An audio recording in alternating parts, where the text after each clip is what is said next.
There is a lot going on in our world right now, from the war in Ukraine to rising gas and food prices to still dealing with COVID. It's enough to weigh on anyone's mind. And a recent survey from the American Psychological Association found these issues are really stressing us out. But if you are one of those people who is constantly doom scrolling, as it's called, you need to listen to senior health correspondent Monica Robbins. She joins us now with some tips on how to fight that urge. Monica, it's hard.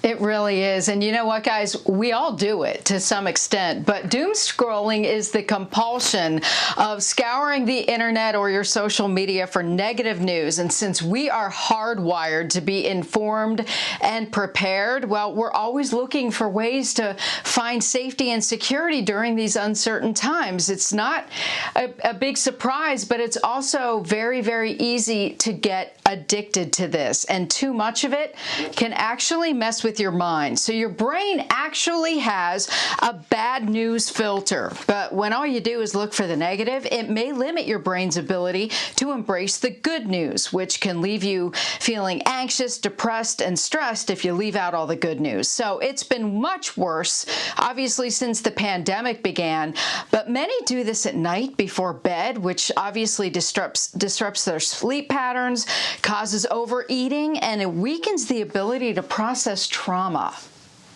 A small amount of news and understanding what is going on around us can be really helpful because it helps us to prepare.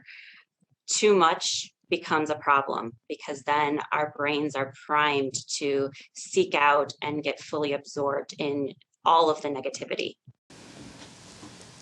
So do a mental health check. How stressed out are you? How much are you doom scrolling? And if you recognize it, log off or delete the apps or put restrictions on sites. If you choose to stay online, find social media sites that bring you joy. I'm a big fan of the cute animal videos.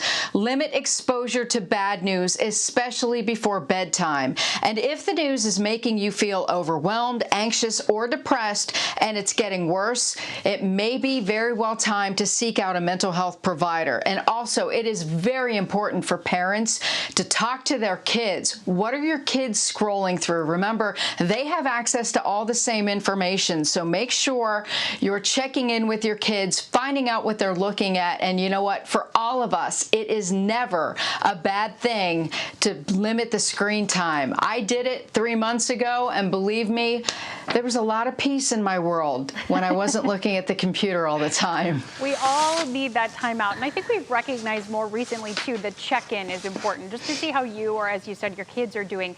Is it easy to find a therapist these days if you feel like you need one?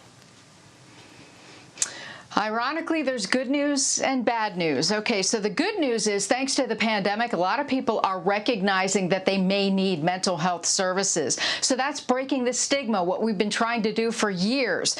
The bad news is that there is a huge lack of providers out there, and this is across the nation. So, for example, Ohio Guidestone, their waiting list right now is about 200, which is double what they're used to. The good news, though, they are getting funding. They just received funding from the state that will create 150 new jobs that will hopefully ease some of the provider need. And you know what, though? Bottom line, if you need help, reach out to your general practitioner, your doctor, any doctor you trust, because telehealth actually is beneficial, even if it's for a short term before you can get in to talk to someone.